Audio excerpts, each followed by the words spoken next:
kembali berjumpa dalam acara Suar Sunderman edisi khusus rancangan khotbah untuk ibadah Minggu 24 Mei 2026.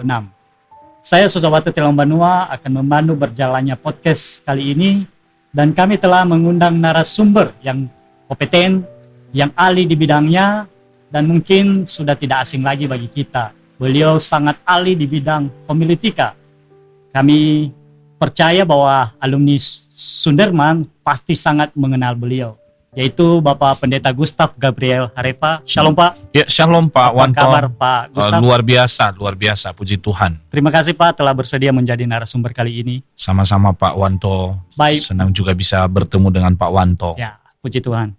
Baik Bapak Ibu, sebelum kita akan memulai podcast kali ini, kami meminta Bapak Pendeta untuk memimpin kita dalam doa. Baik. Sebelum kita akan berdiskusi, maka mari kita menyerahkan seluruh kehidupan kita dalam tangan pengasihan Tuhan. Mari kita berdoa. Ya Tuhan, Allah Bapa kami, Sang Pemilik kehidupan kami percaya bahwa kami bisa ada sampai saat ini oleh karena anugerah-Mu, dan kami merindukan Tuhan berkenan juga terus bersama dengan kami terlebih dalam mendiskusikan untuk materi khotbah pada hari Minggu. Biarlah kiranya Tuhan yang memberkati baik hamba-Mu sebagai narasumber dan demikian juga host Pak Wanto. Biarlah Roh Kudus yang membantu kami untuk menyampaikan pesan-pesan Tuhan untuk seluruh jemaat-Mu. Berkati acara ini Tuhan, dari awal, pertengahan hingga akhir. Di dalam nama Yesus kami berdoa. Amin. Amin. Baik, terima kasih Pak. Saat ini kita akan masuk pada tema khotbah dalam ibadah Minggu, yaitu temanya ragam karunia dalam satu roh. Terambil dari 1 Korintus pasal 12 ayat 3 sampai 11. Tapi untuk melihat konteksnya, saya akan membaca firman Tuhan ini dari ayat 1 sampai ayatnya yang ke-11. Demikianlah firman Tuhan. Judul perikop rupa-rupa karunia tetapi satu roh. Sekarang tentang karunia-karunia roh, aku mau saudara-saudara supaya kamu mengetahui kebenarannya. Kamu tahu bahwa pada waktu kamu masih belum mengenal Allah, kamu tanpa berpikir ditarik kepada berhala-berhala yang bisu. Karena itu aku mau meyakinkan kamu bahwa tidak ada seorang pun yang berkata-kata oleh Roh Allah dapat berkata, terkutuklah Yesus, dan tidak ada seorang pun yang dapat mengaku Yesus adalah Tuhan selain oleh Roh Kudus. Ada rupa-rupa karunia tetapi satu roh, dan ada rupa-rupa pelayanan tetapi satu Tuhan. Dan ada berbagai-bagai perbuatan ajaib, tetapi Allah adalah satu yang mengerjakan semuanya dalam semua orang. Tetapi kepada tiap-tiap orang dikaruniakan penyataan roh untuk kepentingan bersama.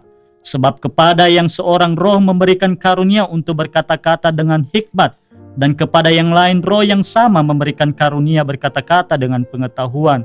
Kepada yang seorang roh yang sama memberikan iman, dan kepada yang lain ia memberikan karunia untuk menyembuhkan. Kepada yang seorang roh memberikan kuasa untuk mengadakan mukjizat, dan kepada yang lain ia memberikan karunia untuk bernubuat. Dan kepada yang lain lagi, ia memberikan karunia untuk membeda-bedakan bermacam-macam roh. Kepada yang seorang ia memberikan karunia untuk berkata-kata dengan bahasa roh, dan kepada yang lain ia memberikan karunia untuk menafsirkan bahasa roh itu. Tetapi semuanya ini dikerjakan oleh roh yang satu dan yang sama, yang memberikan karunia kepada tiap-tiap orang secara khusus seperti yang dikehendakinya. Demikian pembacaan firman Tuhan. Baik Bapak Ibu, kita sudah membaca teks khotbah ini. Lalu Pak Pendeta, kira-kira apa dan bagaimana situasi kota Korintus ini pada saat penulisan kitab ini? Baik, terima kasih Pak Wanto. Selamat buat kita semua, pemirsa dari Suara Sunderman, kita bertemu kembali. Tadi kita udah membaca ya tentang teks ini, dan ini kan surat Paulus kepada jemaat di Korintus. Tapi sebelum kita memahami tentang surat ini, maka perlu dulu kita harus mengetahui ini Pak Wanto ya. Ya. Ini Korintus ya. Hmm. Nah, sebenarnya kota Korintus ini adalah salah satu kota yang terpenting dalam perjanjian baru. Ya, itu kota yang sangat terpenting dan dia berada di tengah-tengah negeri Yunani pada saat itu. Jadi sangat strategis sekali. Ya, baik dari segi perdagangan, dari segi pemerintahan, dan bahkan dia disebut sebagai kota internasional karena mampu menghubungkan ketiga benua pada saat itu, baik Eropa, Asia, dan Afrika. Kemudian Pak Wanto, ketika Kekaisaran Romawi menguasai kota ini, maka kota ini dijadikan sebagai pusat pemerintahan dari provinsi Akhaya pada saat itu, dan sekaligus menjadi pusat pertahanan. Nah, ada yang menarik ya, bahwa sebenarnya penduduk dan agama di kota Korintus sangat majemuk sekali. Ya, namanya juga karena dia kota internasional ya, jadi seluruh masyarakat dari berbagai penjuru ada di kota Korintus ini.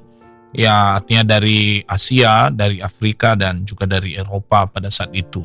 Nah, kemajemukan di dalam kependudukan ya akhirnya berdampak juga kepada agama. Jadi karena mereka juga membawa agama masing-masing, baik agama lokal pada saat itu, ya termasuk agama Romawi Yunani, agama Timur, dan Yahudi. Nah, ini yang berkaitan dengan kota Korintus. Intinya bahwa ya memang sangat terkenal sekali kota Korintus pada saat itu. Demikian Pak Wanto. Lalu bagaimana kekristenan itu bisa muncul atau bisa lahir di kota ini, Pak? Ya, jadi kalau kita menelusuri juga ini kesaksian dari Lukas. Kesaksian Lukas di Kisah Para Rasul bahwa sebenarnya jemaat Korintus ini langsung didirikan oleh Paulus ya. Itu bisa kita lihat nanti di Kisah Para Rasul 18 ayat 1 sampai 18. Namun Pak Wanto, ini betul-betul penuh dengan perjuangan ini Pak Wanto. Ya, kita udah tahu tadi ya bagaimana situasi kota dari Korintus itu yang sangat majemuk ya, sehingga terjadi semacam perebutan lah ya. Ini perebutan bagaimana supaya perebutan pengaruh gitu ya, perebutan pengaruh. Nah, apalagi kan ajaran kekristenan pada saat itu baru tahap awal. Ya, baru tahap awal pada saat itu. Ya, sehingga tidak mudah bagi Paulus untuk menyampaikan berita Injil karena sudah terpatri dalam diri mereka kebiasaan-kebiasaan lama, ya agama-agama lokal pada saat itu, agama Yunani, Romawi yang sangat mempengaruhi pada Helenisme ya. Nah, dan ini juga nanti akan mempengaruhi nanti teks yang akan kita bahas ini ya. Nah, kemudian ini kan karena mereka terdiri dari beberapa bangsa dan golongan masyarakat, ya tentu sekali lagi ini jemaat yang majemuk juga. Ya, jemaat majemuk bisa kita lihat nanti di 1 Korintus pasal 7, 18, 21 ya. Dan hubungan mereka sebenarnya sangat baik ya, akrab sekali. Sehingga kalau kita melihat di teks-teks ini ya, nanti sepertinya dia menasehati dan bahkan kadang-kadang marah ya. Tapi kenapa berani dia mengatakan itu, kan memang sudah akrab hubungan di antara mereka. Namun di balik itu, kenapa sampai dia menulis ini? Karena sebenarnya jemaat ini banyak sekali masalah. Banyak sekali masalah di jemaat ini, sehingga para ahli perjanjian baru di beberapa literatur yang saya baca justru mengatakan bahwa jemaat Korintus ini disebut sebagai jemaat yang penuh dengan duka cita ya, dibandingkan dengan Filipi. Kalau Filipi itu Paulus selalu berkata bersukacitalah, bersukacita. Tapi jemaat Korintus ini penuh dengan masalah, sehingga dia mengatakan ini jemaat yang penuh dengan duka cita bagi dia. Nah, Paulus sendiri menulis surat ini sekitar tahun 53 sampai 57, itu ketika dia berada di kota Efesus. Nanti bisa kita merujuk di 1 Korintus 16 ayat 8. Kira-kira seperti itu Pak Wanto, kenapa bisa muncul jemaat daripada Korintus ini? Lalu kira-kira apa latar belakang dan tujuan dari menulis surat ini, Pak? Kira-kira apa tujuan dan latar belakang Paulus sehingga penting untuk menulis surat ini kepada jemaat di Korintus? Iya, baik, terima kasih Pak Wanto. Seperti kita diskusikan tadi ya dari awal, itu bagaimana situasi kota Korintus, bagaimana juga jemaatnya yang punya banyak masalah. Nah, sekarang dia memberikan latar belakang tujuannya. Jadi sebenarnya ini adalah korespondensi di antara mereka sebenarnya di surat menyurat. Jadi jemaat Korintus ini karena dia punya banyak pergumulan di jemaat itu, sehingga mereka mengirimkan pesan kepada Paulus. Mereka menanyakan banyak hal kepada Paulus.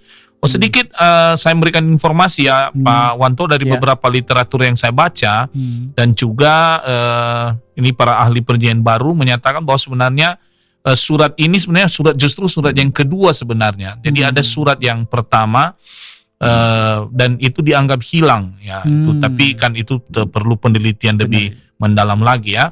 Nah, tapi di dalam 1 Korintus ini, apa persoalan-persoalan, yaitu yang pertama karena dia mendengar di dalam kelompok, di dalam jemaat ini ada kelompok-kelompok, ada perselisihan di antara kelompok-kelompok. Gitu ya.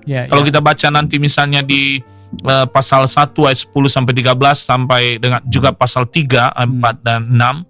Ya, di antara mereka ada kelompok-kelompok. Ada yang mengatakan, oh ini saya kelompok Apolos, saya kelompok Paulus, saya kelompok Kefas. Bahkan ada yang mengatakan, oh ya saya juga adalah kelompok Kristus. Nah, jadi ada perselisihan di antara mereka. Nah, jadi Paulus sudah mendengar itu. Nah, mendengar itu. Jadi sebenarnya dia heran juga, loh kenapa ada kelompok-kelompok ya? Padahal kan sebenarnya kami ini sama kami ini satu gitu. Nah, jadi ada perselisihan di antara kelompok-kelompok ini. Yang kedua, dia menulis ini karena menjawab beberapa pertanyaan-pertanyaan dan persoalan sosial dan moral pada saat itu. Itu berkaitan dengan persoalan seksualitas, dan kita tahu kan kota Korintus ini tadi yang majemuk ini, di sana juga ada kuil-kuil dewa-dewi pada saat itu, dan bahkan ada di sana juga ada yang disebut dengan ibadah-ibadah yang berkaitan dengan seksualitas. Nah, sehingga Paulus memberikan jawaban-jawaban itu ya, dan berkaitan dengan keadilan, berkaitan dengan pernikahan pada saat itu, nanti bisa dibaca di pasal 5 sampai 7, di pasal 8 juga sampai 10 dan 11. Dan bahkan ada persoalan nanti berkaitan dengan makanan kepada berhala, dan ada perempuan tanpa tudung. Nah, ini terakhir juga itu makan perjamuan kudus. Nah, jadi di pasal 11 itu nanti di formula-formula liturgi berkaitan dengan perjamuan kudus juga itu diambil salah satunya dari 1 Korintus ini. Dan bagian yang ketiga yang berkaitan dengan teks kita adalah dia menasihati jemaat Korintus yang dia melihat bahwa mereka ini lebih memilih nilai-nilai dan praktik-praktik budaya yang sudah mengakar dalam kehidupan mereka. Yang lebih menekankan, sekali lagi, yang lebih menekankan kepada kepada pemberian-pemberian roh, kepada hal-hal yang rohani. Nah, ini nanti di pasal 12 sampai dengan pasal 14.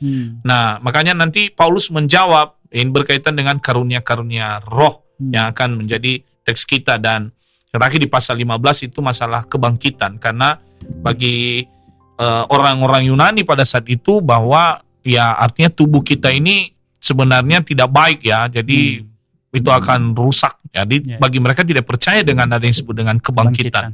Kebangkitan. Dan Paulus menjawab itu di pasal yang ke-15. Jadi ini sebenarnya latar belakangnya, dan sebenarnya rencananya dia mau bagaimana jemaat ini supaya bisa utuh gitu.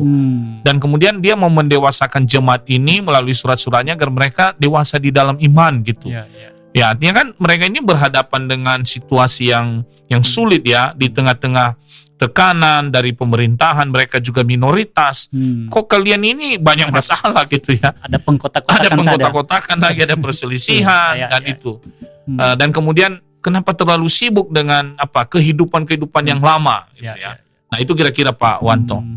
Baik, terkait tadi apa yang sudah kita baca Pak dari 1 Korintus 12. Kira-kira dari bacaan kita tadi 1 Korintus 12 ayat 3 tadi yang kita mau bahas dalam minggu ini sampai 11 ini, kira-kira apa konteks firman Tuhan itu Pak yang kita baca ini? Baik, mengenai konteks dari firman Tuhan ini tadi kan kita udah diskusikan ya Pak. Ini bersalah karunia-karunia roh di pasal 12 sampai 14.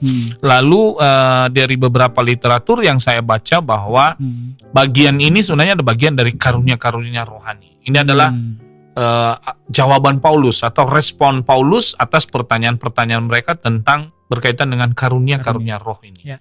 Lalu kalau kita membaca pasal 12 sampai 14 itu bahwa minimal ada 5 pokok utama sebenarnya. Jadi pasal 12 14 ini tidak bisa terpisah ini Pak Wanto. Jadi yang kita bahas ini sebenarnya pengantar.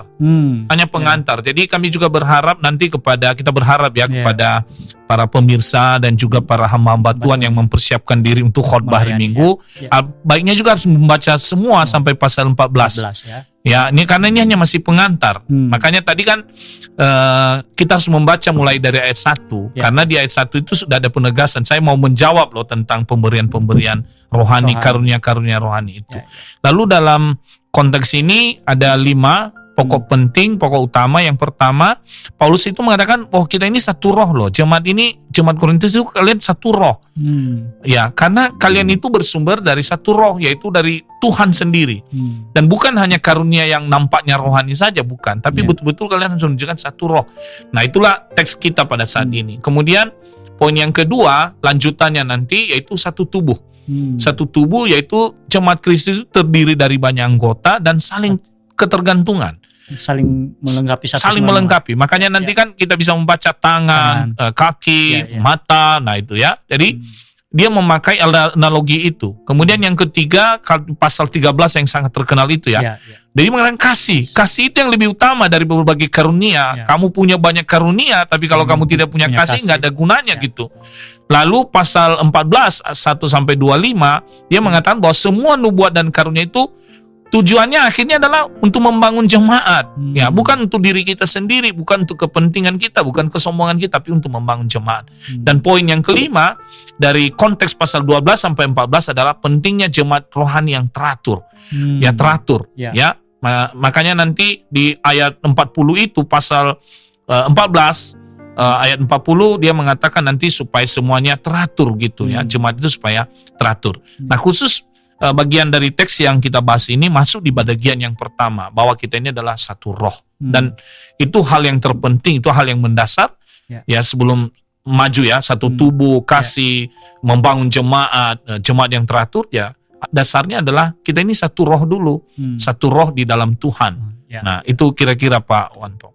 Baik Pak, lalu bagaimana kita juga memahami tadi mungkin kita mulai dari ayat 1 ya, memahami teks firman Tuhan dari 1 Korintus 12 ini Pak.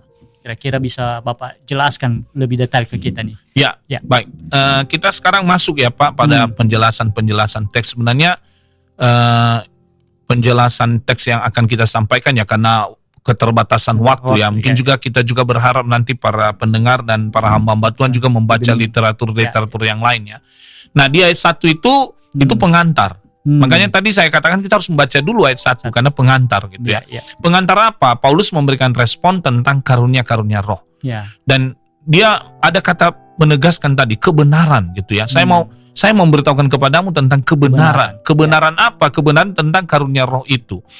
Nah, Paulus itu dia mengatakan bahwa dia tahu bahwa jemaat Korintus itu sebenarnya ini kan karena berbagai latar belakang. Nah, mereka membawa kebiasaan-kebiasaan yang lama. Betul. Sama seperti jemaat Yahudi. Nah, jemaat Yahudi itu mereka udah paham bahwa dalam perjanjian lama itu ada namanya itu nubuatan-nubuatan sehingga mereka bisa berbahasa roh, berbahasa lidah, dan itu para nabi-nabi gitu ya. Nah, lalu sekarang di tengah-tengah mereka ada juga yang bisa berbahasa itu ya gitu, berbahasa roh. Lalu mereka mengatakan, berarti kita juga bisa, berarti ini juga penting gitu ya. Itu penting. Nah, akhirnya apa yang terjadi? Kelompok ini ada satu kelompok ya, ada golongan di dalam jemaat itu mengatakan, lebih penting ini karunia-karunia berbahasa roh ini. Nah, itu yang kita utamakan gitu ya. Jadi yang lain-lain itu bisa tidak penting. Nah, itu. Jadi itu aja. Jadi tujuan mereka adalah mencari yang berkaitan dengan roh, itulah. Ya, supaya mereka dianggap lebih rohani lah gitu, terutama nubuat dan bahasa roh. Karena mereka mengatakan, kalau kita sudah punya nubuat berbahasa roh, nah kita udah lebih rohani lah dari yang lain ya. Jadi gitu. tolong ukurnya hanya sampai di sana saja. Ya, sampai di sana gitu ya. Jadi artinya mereka bisa berbahasa roh lah gitu ya. Nah, lalu di bagian yang kedua, di ayat yang kedua ini, nah di sini mulai nampak ya. Nah, dia mengawali dulu gitu. Dia mengawali tentang kebiasaan-kebiasaan mereka. Itu ayat 2 ya. Ketika belum mengenal Allah, tanpa berpikir ditarik kepada berhala-berhala bisu. Jadi dia mengingatkan bahwa sebenarnya kebiasaan lama kalian itu yang kalian bawa-bawa sekarang. Nah itu ya. Nah mereka sudah mengenal berbagai praktik berkaitan dengan hal rohani. Nah, misalnya ada kultus Yunani kuno ya. Di salah satu literatur yang saya baca misalnya ada kepercayaan kepada seorang dewa anggur ini. Nah, ini Dionysus ya. Jadi rupanya kelompok yang percaya kepada Dionysus ini mereka selalu menekankan kesurupan, ekstasi, pengalaman keluar dari dirinya. Jadi ada ilham lah, mereka mendapat ilham, ada hiruk pikuk, dan ada juga tradisi yang suka meramal masa depan mereka. Nah, dan sebenarnya kalau kita secara logikanya ya, ini aja dewa anggur ya, kalau kita minum anggur juga ya pasti fly. Ya ada fly gitu ya. Nah, pasti ada ekstasi gitu ya, pasti suara ya, pasti kita nggak bisa normal lagi untuk berpikir gitu ya. Nah, jadi ini ketika mereka minum anggur gitu ya, mereka sepertinya ada kesurupan, lalu mereka mengeluarkan kata-kata, kalimat-kalimat itu ya, dan dianggap bahwa apa yang mereka sampaikan itu benar. Nah, nanti ada hubungan dengan ayat 3 ini Pak Wanto ya. Nah, lalu pemahaman ini mereka sampai kepada mereka bahwa ketika mereka menjadi pengikut Kristus, mereka mencampur adukan di dalam ibadah. Jadi semacam sinkritisme. Nah, itu bagian yang kedua ya. Nah, kita masuk pada ayat yang ketiga ini Pak Wanto. Nah, inilah bedanya roh dunia dengan roh kudus tadi ya. Nah, Paulus menekankan perbedaan pengalaman rohani mereka sebelum dan sesudah menjadi Kristus. Ingat ya, sebelum kamu menjadi Kristus, ada pemahaman bahwa semua yang diucapkan seorang ketika mendapat ilham itu, ya itu adalah firman Tuhan. Termasuk bisa saja digunakan untuk mengutuk Yesus. Nah, jadi kalau ada kata mengutuk Yesus di ayat 3a itu, nah itu sebenarnya ada hubungan tadi. Ya, sama halnya kan seperti orang yang mabuk ya. Orang mabuk kan dia mau mengeluarkan apa aja, mau memaki, mau apapun. Nah, karena ada tradisi bahwa apa yang diungkapkan itu benar, ya dianggap aja itu benar gitu ya. Itu dianggap. Kalau misalnya dia berkata sekarang, kalian harus harus bertobat ya karena besok akan mati. Nah, itu mereka anggap itu benar itu. Nah, kalian harus mengutuk Yesus. Nah, itu benar. Nah, tapi Pak Paulus mengatakan tidak. Kalau menjadi Kristen, itu tidak pernah itu roh itu akan mengutuk Yesus. Justru apa yang dilakukan Roh Kudus, justru dia mengajak orang percaya mengaku bahwa Yesus adalah Tuhan. Dan itu yang membedakannya dengan roh-roh dunia ini ya. Nah, akhirnya Paulus memberikan penegasan bahwa ketika seorang berbicara tentang sesuatu di depan jemaat, bukan soal gaya bicaranya, bukan cara berbicaranya, tapi isi apa yang disampaikannya. Ya, sekali lagi bukan soal gaya, bukan cara berbicaranya, tapi bagaimana isi yang disampaikannya. Karena bisa juga dia mengutuk tadi ya. Nah, itu kira-kira Pak Wanto. Lalu ada yang menarik di sini ya Pak Wanto. Jadi sebenarnya kalau kita melihat kata yang digunakan Paulus ini, rupanya Paulus ini menggunakan ada dua kata sebenarnya ya. Ada yang disebut dengan pneumatikos, nah, pneuma itu, dan pneuma ya roh. Nah, kemudian ada satu lagi karisma. Nah, jadi kalau kita menelusuri di dalam perjanjian baru, surat-surat Paulus ini rupanya kata karisma ini Paulus ini yang sering menggunakan itu. Nah, sementara pneuma ini sudah umum lah, sudah umum pada saat itu kan berkaitan dengan roh. Nah, di sini, nah ini menariknya ya, karena Paulus mengatakan istilah yang kalian gunakan itu adalah pneumatikos, berkaitan dengan roh, dan itu bisa dari dunia. Tapi karisma itu adalah anugerah dari Allah.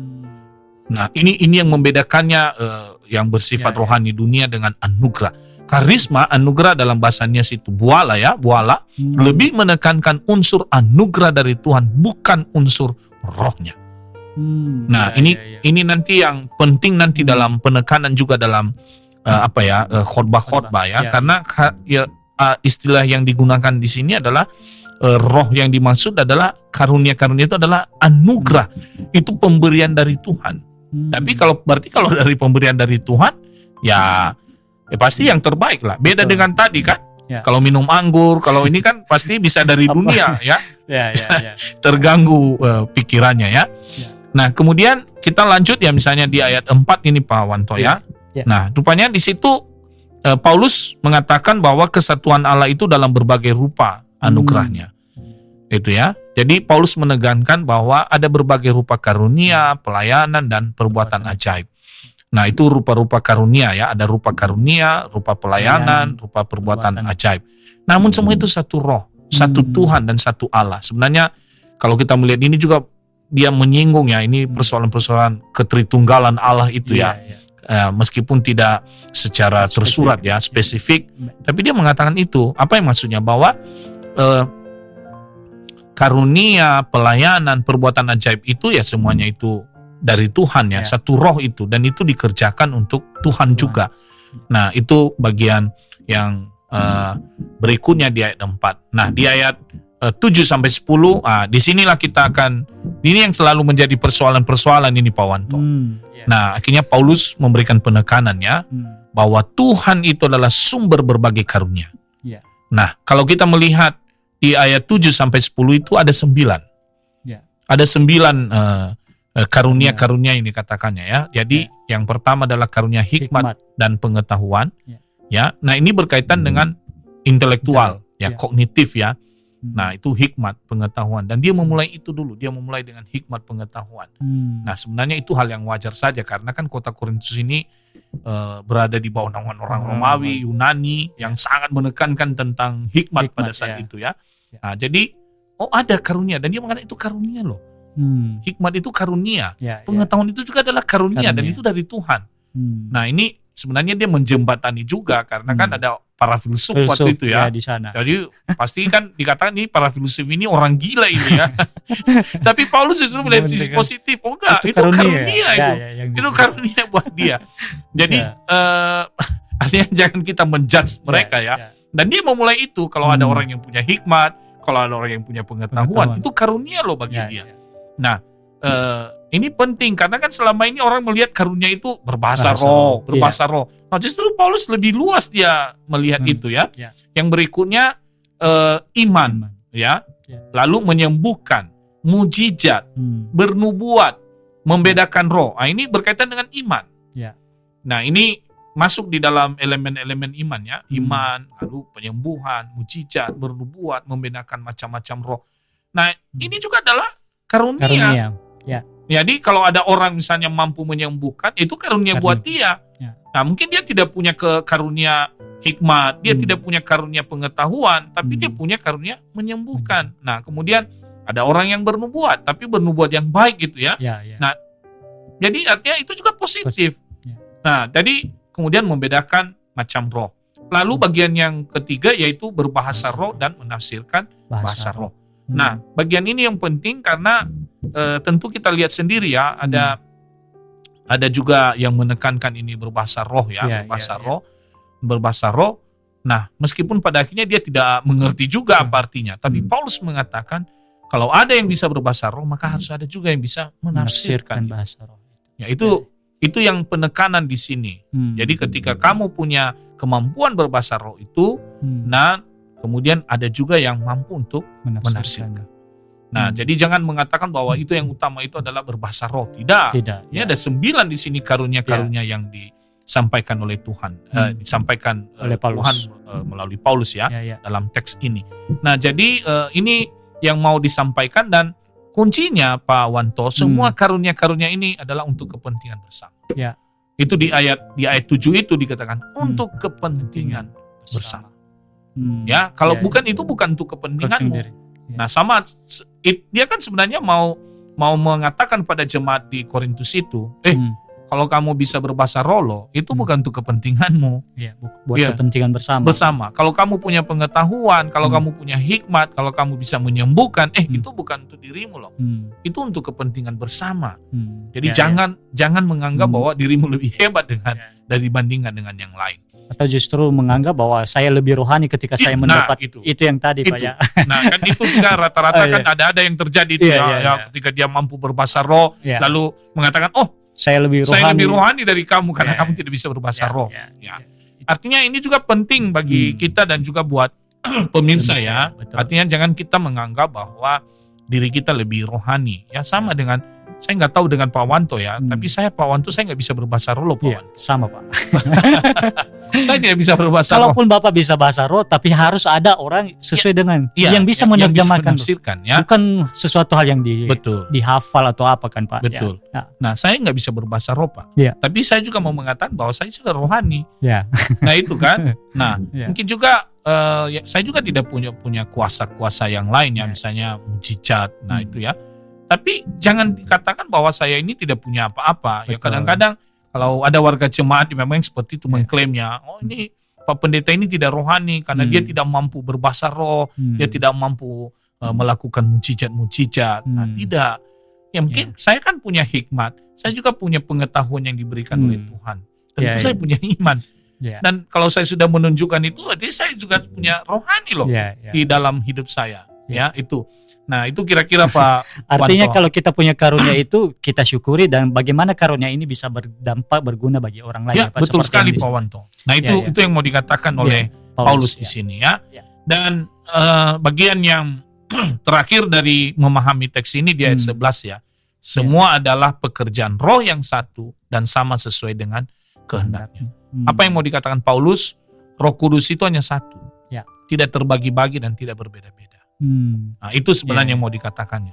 Jadi bukan dalam arti ada roh hikmat, ada roh pengetahuan, ada roh mujizat, ada roh iman. Tidak, satu dia. Satu, ya. Ya, mungkin dalam rupa yang berbeda-beda dia. Tadi kan yang melalui hikmat, melalui iman, melalui mujizat, berbahasa roh. Jadi dia mau mengatakan jangan dibeda-bedakan. Ya. Karena Roh Kudus itu hanya satu.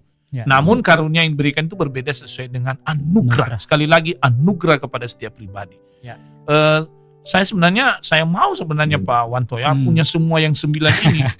Tapi kalau saya punya 9 ini, saya yakin berarti saya sudah sama dengan Roh Kudus juga gitu ya. Nah itulah Tuhan itu juga ya. Dia tidak dia adil, dia tidak memberikan kepada semuanya gitu. Saya nggak bisa membayangkan ya kalau kami para pendeta ini bisa menyembuhkan, punya kuasa menyembuhkan semua, rumah sakit pasti tutup. Sekolah kedokteran tidak akan ada lagi nih Pak Wanto, karena semua di-handle oleh pendeta ya. Mau bernubuat, mau mujizat, mau semua masuk ke dia. Tapi itulah Tuhan itu juga ya dia tahu ya gitu. Ya kalau saya nanti kasih semua untuk setiap pribadi ini, jangan-jangan mereka sombong dan melupakan saya.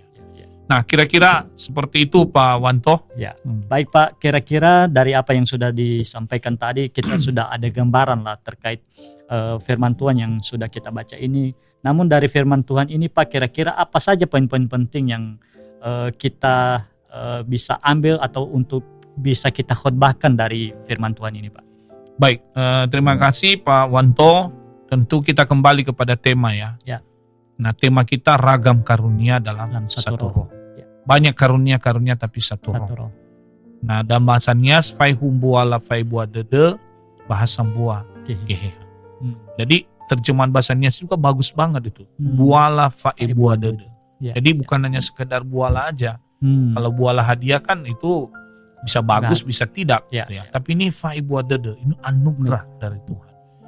Ya. Lalu apa poin-poin yang penting yang mau kita sampaikan? Mungkin kita kan hanya memberikan saran saja ini Pak Wanto ya. Tentunya bisa dikembangkan oleh para pengkhotbah. Ya karena kalau kita menyusun semuanya, akhirnya nanti juga para pengkhotbah sudah memiliki bahan jadi ya. Gitu. Ya, gitu ya. Jadi kadang-kadang saya bilang, Pak Pendeta, maunya khotbah jadi aja ya. Kalau udah khotbah jadi ya nggak usah lagi ada cara ini gitu ya. Nah, pendahuluan itu perlu diingatkan bahwa pasti setiap gereja itu jemaat sama seperti Korintus. Majemuk.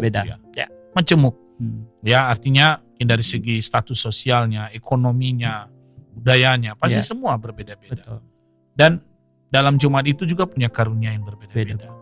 Ya, punya karunia yang berbeda-beda. Bahkan termasuk tadi ya rupa karunia pekerjaan, pelayanan. Nah, artinya setiap jemaat itu harus dihargai. Semua harus dihargai gitu. Ya, para satuan Kristus juga sama seperti itu. Mereka juga punya karunia yang berbeda-beda. Mungkin yang satu dia punya hikmat ketika dia khotbah. Ini yang satu punya hikmat juga ketika kunjungan-kunjungan dalam pelayanan. Mungkin dia punya pengetahuan. Nah, mungkin dia juga punya kemampuan berdoa.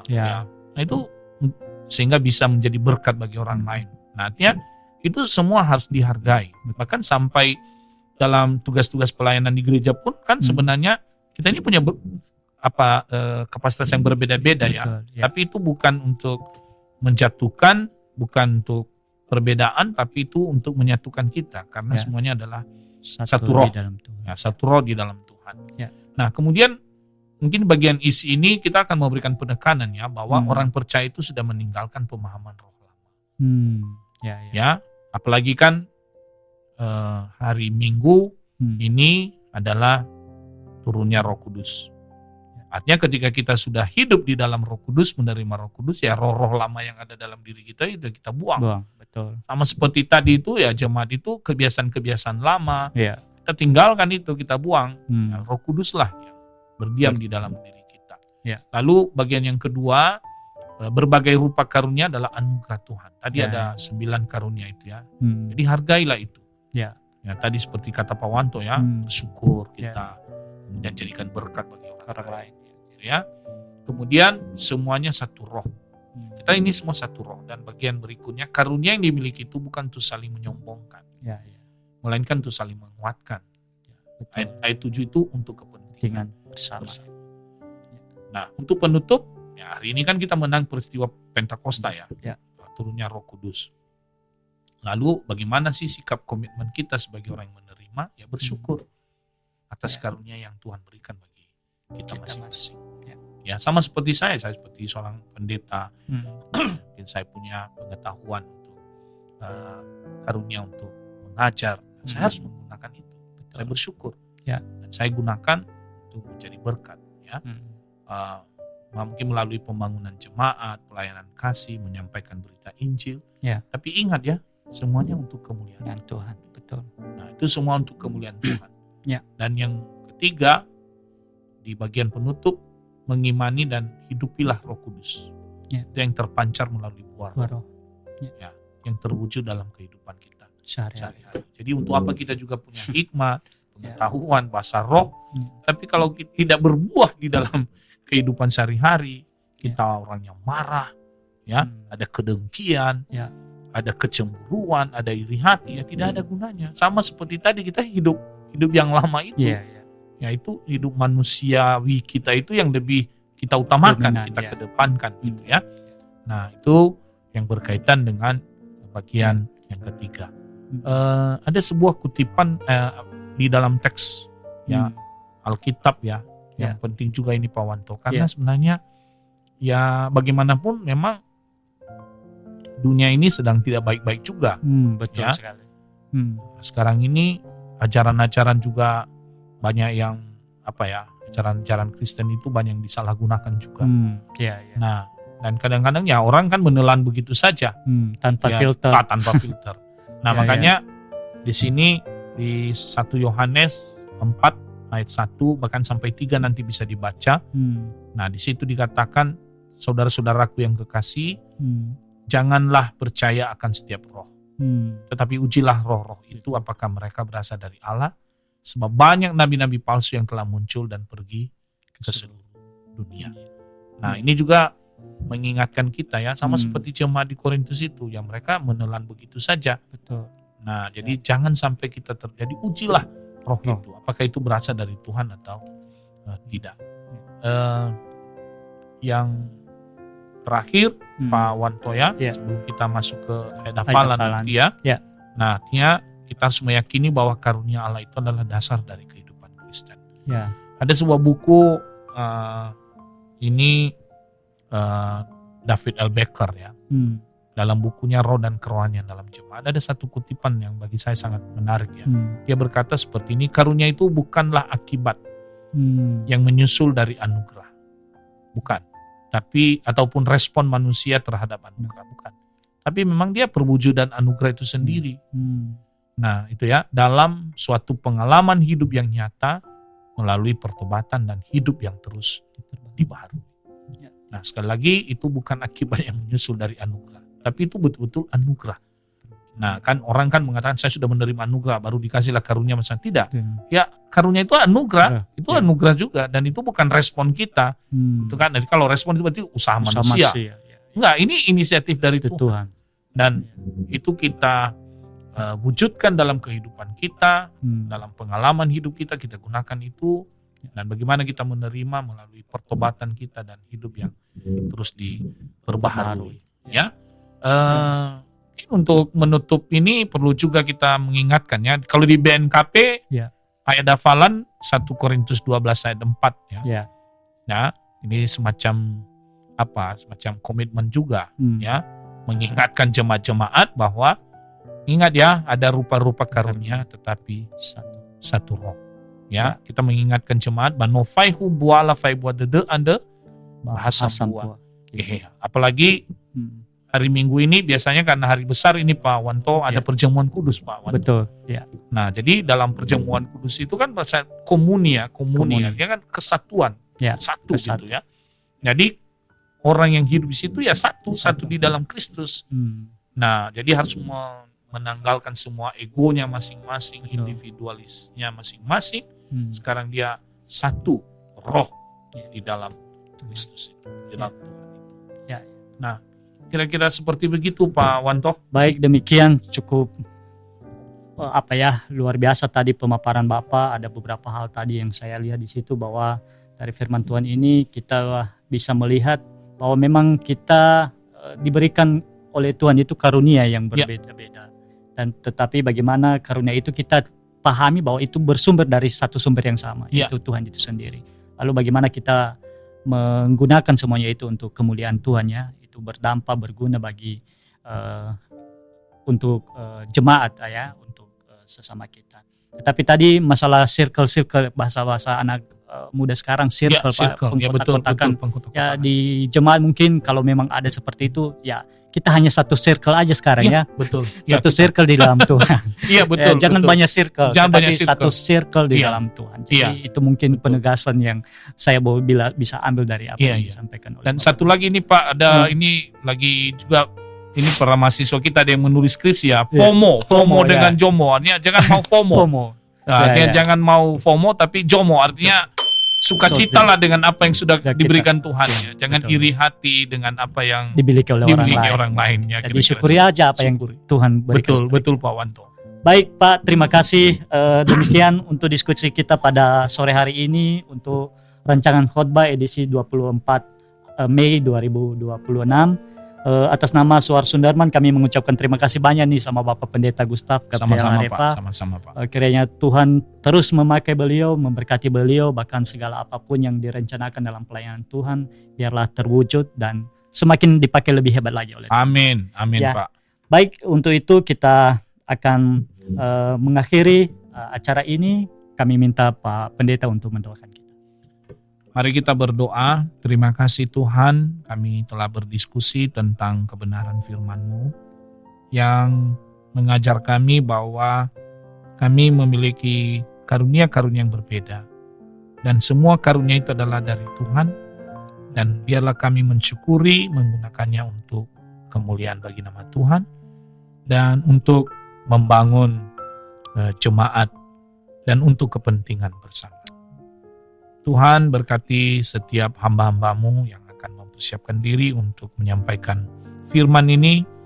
Biarlah mereka juga dikuatkan oleh kuasa Roh Kudus. Dan jikalau ada bagian-bagian yang masih mereka kurang pahami, kiranya Tuhan menuntun mereka melalui kuasa Roh Kudus. Sehingga firman-Mu akan bisa diterima oleh setiap jemaat dan pada akhirnya berdampak di dalam kehidupan mereka. Tapi minggu ini Bapa adalah minggu ketika kami akan menerima anugerah Tuhan melalui Roh Kudus. Kami berdoa kiranya Tuhan yang mempersiapkan hati dan pikiran kami, dan biarlah kami terima Roh Kudus itu dengan penuh sukacita dalam Tuhan.